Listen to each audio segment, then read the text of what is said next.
Di awal kita melihat seorang pria kacamata bernama Insu lagi sibuk menata cahaya pada sebuah panggung besar. Insu ditemani rekan karibnya Kwang Il alias Supriyadi yang memang pekerjaannya adalah sebagai penata cahaya panggung. Belum kelar semua urusan, tiba-tiba Insu izin pamit dengan wajah risau, katanya ada urusan mendadak. Tahu-taunya ia menerima pesan jika istrinya terlibat kecelakaan. Dengan cepat Insu langsung bergegas ke rumah sakit menerobos badai salju.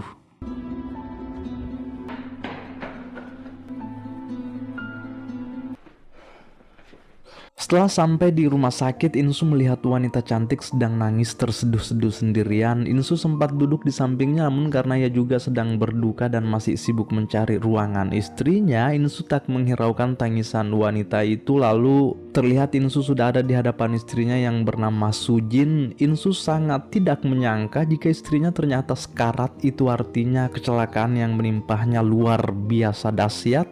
Untuk memperjelas kronologis, Insu mendatangi ruang intensif. Anehnya, wanita cantik yang dilihat Insu sebelumnya juga ada di sana. Cek per cek, ternyata ini semua berkaitan. Istri Insu satu mobil dengan suami wanita yang ada di samping Insu ini. Belum diketahui pasti siapa yang mengemudi, yang jelas ini adalah kasus perselingkuhan dan akhirnya mengalami kecelakaan tragis. Disampaikan jika istri Insu dalam kondisi mabuk dan itu sangat mengejutkan karena selama ini Insu mengetahui jika istrinya tidak minum alkohol. Setelah diinformasikan, sekarang mereka berdua diarahkan untuk mengambil barang-barang istri dan suaminya. Selain kamera dan sebagainya juga terdapat kondom. Itu artinya sudah sangat jelas mereka berdua terlibat dalam perselingkuhan. Dalam kasus memalukan sekaligus memilukan tersebut, Insu dan wanita yang bernama Sio ini tidak tahu mau minta maaf dengan cara apa, sebab istri dan suaminya sama-sama bersalah. Setelah itu mereka berdua lanjut ke TKP dan memang situasinya begitu fatal.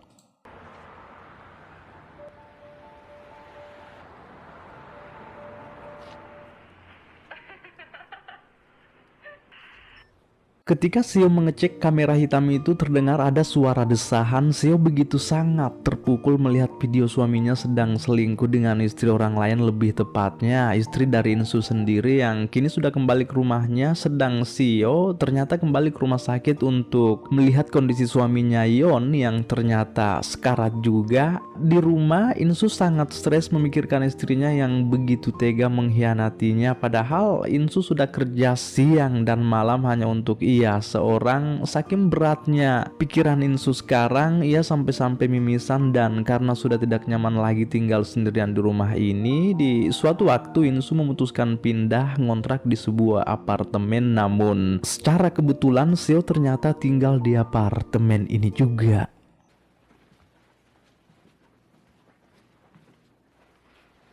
Setelah menyimpan barang-barangnya, Insu akan kembali ke rumah sakit. Sio sudah berangkat duluan. Setelah tiba, Sio sempat melihat kondisi istri Insu. Lalu Insu juga datang melihat kondisi suami Sio karena tempatnya kebetulan bersebelahan. Dan karena akhir-akhir ini Insu stres berat, tidak bisa tidur, ia ke apotek untuk membeli obat penenang. Ternyata Sio juga ada di sana dengan keluhan yang sama. Sampai di suatu malam, Insu dipanggil Sio ke depan kamarnya. Seo ingin mengembalikan kamera hitam yang sebenarnya milik istri Insu. Insu kembali ke kamarnya dan menyalakan kamera itu. Ia pun melihat video istrinya dengan suami Sio sedang asik nanam jagung. Jelas ini membuat Insu sangat terpukul, lalu datang ke hadapan istrinya untuk berkata, "Mungkin sebaiknya kau mati saja, Sujin." Berat memang ada di posisi Insu ini. Pikirannya hanyalah dendam dan kekesalan, sedang hatinya adalah rasa kasihan dengan pengkhianat yang ada di hadapannya sekarang lagi baring sekarat.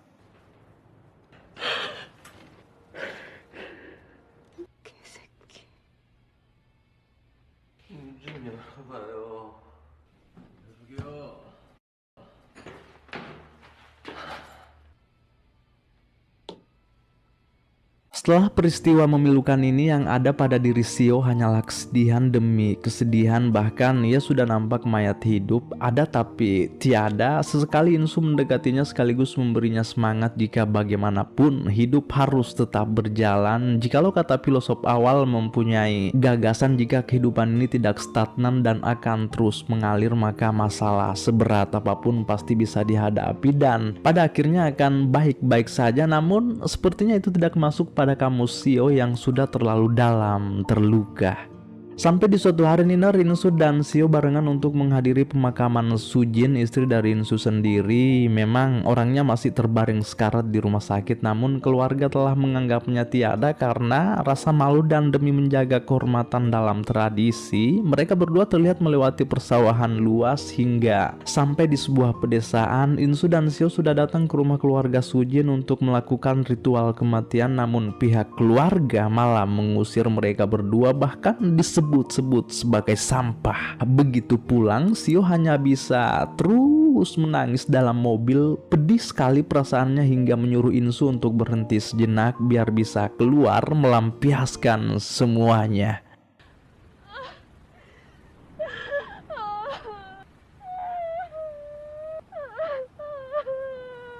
Memang siapa yang sanggup sudah dihina, diselingkuhi, dicaci maki, dan penyebabnya sendiri adalah orang yang dicintainya yang lagi baring sekarat di rumah sakit. Setelah tiba di apartemen, mereka berdua masuk ke kamar masing-masing untuk istirahat setelah melewati hari yang begitu berat. Karena bagaimanapun Sujin adalah masih istri sahnya. Kini Insu kembali ke rumah sakit untuk memandikan Sujin yang masih terbaring koma. Dalam hati Insu bertanya, "Hei, kenapa engkau tega melakukan ini Sujin?" Setiap hari, setiap malam Insu hanya berteman luka dan sepi. Begitupun dengan Sio di kamarnya. Lalu ketika Insu mencoba menghibur diri dengan main-main salju di bawah, ternyata dari atas Sio menguntitnya lalu turun mendekati Insu agar lebih rileks. Insu mengajaknya main-main salju sekaligus keluar jalan-jalan menghirup udara segar. Terlihat Sio lebih santai sekarang dan mulai saling kenal satu sama lain. Mereka juga sempat mampir ngopi sekaligus mencari-cari tahu bagaimana Sujin dan Yeon bisa kenal lalu menjalin hubungan asmara dalam kurung selingkuh. Semuanya masih tanda tanya, namun bukan itu yang penting sekarang. Mereka berdua harus lebih fokus ke perbaikan mental, pikiran, serta jiwanya. Mulai merasa nyaman di esok harinya, mereka lanjut jalan minum soju bareng. Seo mulai bertanya, "Setelah peristiwa ini kapan kamu merasa bahagia?" Insu berkata jika ketika dirinya sedang tidur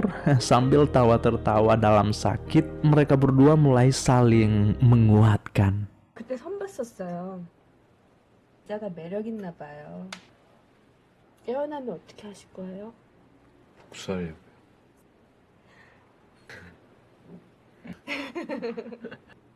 사귈래요? 우리 기절하게. Wah, bahaya ini. Makin akrab mereka, Insu dan Sio kembali bertamasya ke tepian. Untuk lebih menghilangkan stres, mereka main kejar-kejaran. Ya, mending begini daripada hanya terus melamun di kamar, bisa gila nantinya kan? Di esok harinya, Seo kembali ke rumah sakit melihat kondisi suaminya. Yeon masih koma sama sekali, belum pernah bangun dari tidurnya. Begitupun dengan Sujin, istri Insu. Beberapa hari kian berlalu, Seo terlihat mendatangi penjual bunga. Ia membeli satu pot bunga ungu yang mungkin untuk suaminya. Alih-alih ternyata itu buat Insu. 잘 키울게요.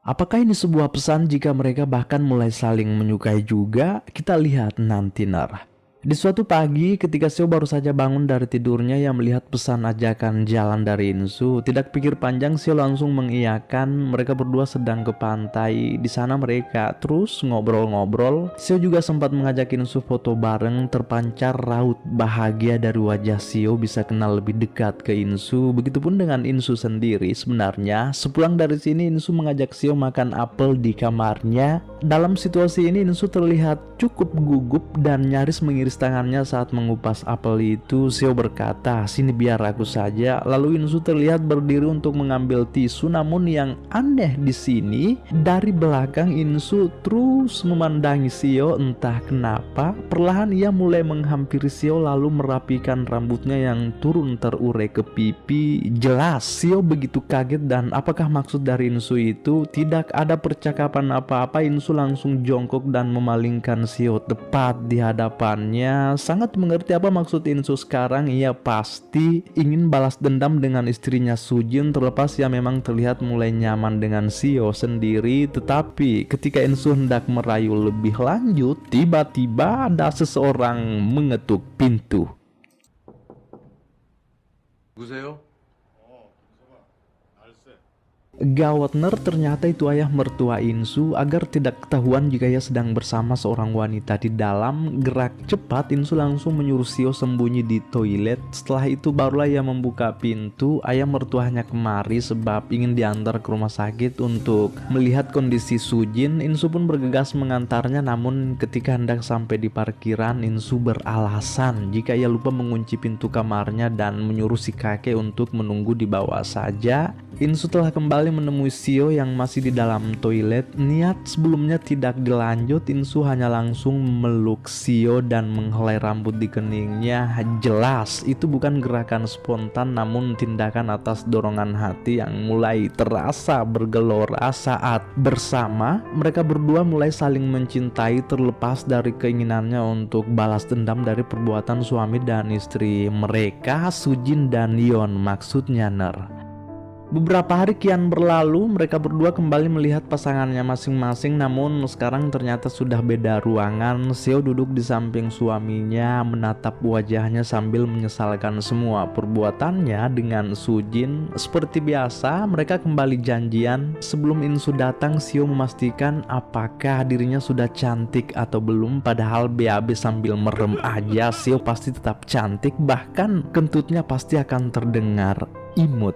Nah, ketika mereka berdua sudah asik jalan, tiba-tiba Insu menerima telepon dari pihak rumah sakit jika istrinya sudah siuman. Terpaksa Insu harus meninggalkan Seo dan langsung menuju rumah sakit. Setelah dicek, memang Sujin sudah bisa membuka mata, namun butuh beberapa minggu agar dapat bicara kembali. Insu mulai menyuapi istrinya. Tak ia sadari jika ada orang sedang cemburu melihatnya dari balik jendela. Seo pun memilih ke suaminya juga lalu nyender di bahunya. Dari luar ternyata seseorang juga sedang menguntitnya, yaitu Insu sendiri. Malah situasinya sekarang jadi rumit hingga Seo mulai bersikap menghindar dari Insu, dan itu membuat Insu cukup galau sebab sebenarnya ia memang sudah jatuh cinta dengan Seo sendiri, begitupun sebaliknya. Tapi karena situasi memaksa mereka agar tidak bisa lanjut lebih jauh. Namun ini semua tergantung pada keputusan masing-masing. Sebenarnya hingga akhirnya Insu tetap mengikuti kata hatinya. Ia mencoba mengajak Seo kembali jalan. Ternyata Seo-nya benar-benar mau. 우리 뭐 할까요?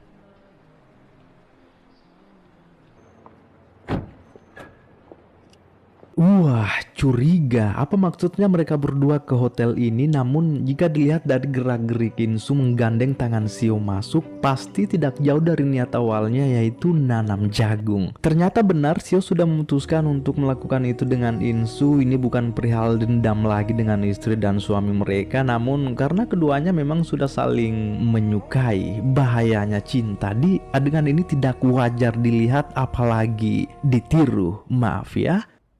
우리는 미쳤나 봐요, 내가.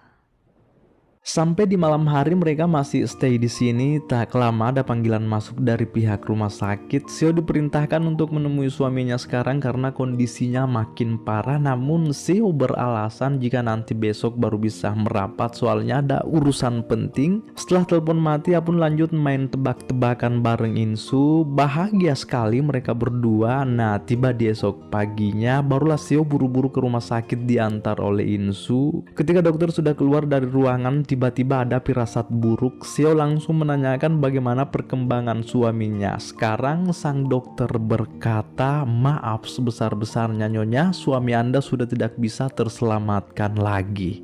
Begitu besar rasa bersalah Sio saat ini, sambil meneteskan air mata, ia pun masuk melihat wajah terakhir suaminya sebelum dikubur. Singkat kisah, kini ritual pemakaman sudah digelar di rumah duka. Insu juga turut hadir dan menguatkan Sio atas semua yang terjadi padanya. Lalu di kemudian hari, Insu menemui istrinya yang kini sudah bisa bicara dan mendengar Sujin sangat-sangat minta maaf atas semua kesalahan yang dilakukan dan berterima kasih ke Insu sudah mau merawatnya sampai saat ini. Namun apa keputusan terakhir Insuner? Ia memilih untuk menceraikan istrinya karena telah dikhianati dan melanjutkan kebahagiaannya bareng Sio.